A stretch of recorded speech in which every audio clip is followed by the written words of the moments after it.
Compendium of the Catechism of the Catholic Church. The 9th Commandment: You shall not covet your neighbor's wife. Question 527. What is required by the 9th Commandment? The 9th Commandment requires that one overcome carnal concupiscence in thoughts and in desire.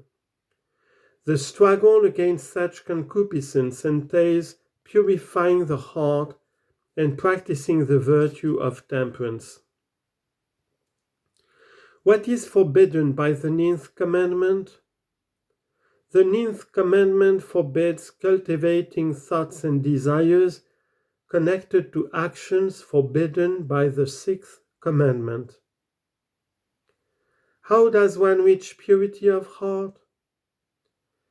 In the battle against disordered desires, the baptized person is able, by the grace of God, to achieve purity of heart through the virtue and gift of chastity, through purity of intention, purity of vision, both exterior and interior, discipline of the imagination and of feelings, and by prayer.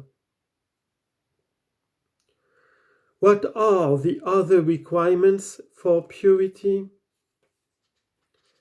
Purity requires modesty, which, while protecting the intimate center of the person, expresses the sensitivity of chastity. It guides how one looks at others and behaves toward them in conformity with the dignity of persons and their communion. Purity frees one from widespread eroticism and avoids those things which foster morbid curiosity. Purity also requires a purification of the social climate by means of a constant struggle against moral permissiveness, which is founded on an erroneous conception of human freedom. The 10th Commandment: You shall not covet your neighbor's possessions. Question 531.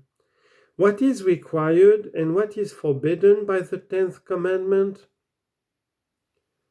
This commandment, which completes the preceding commandment, requires an interior attitude of respect for the property of others and forbids greed, unbridled covetousness for the goods of others, and envy, which is the sadness one experiences at the sight of another's goods, and the immoderate desire to acquire them for oneself.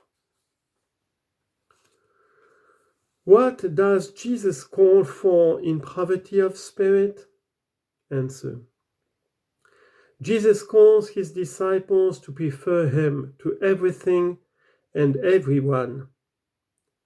Detachment from riches in the spirit of evangelical poverty and self-abandonment to divine providence free us from anxiety about the future and prepare us for the blessedness of the poor in spirit, for theirs is the kingdom of heaven.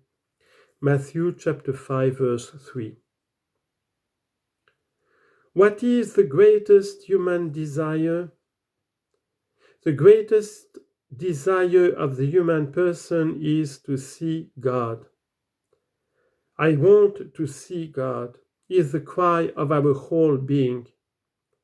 We realize our true and full happiness in the vision and beatitude of the one who created us out of love and draws us to himself with infinite love. Quote from Saint Gregory of Nyssa: Whoever sees God has obtained all the goods of which he can conceive.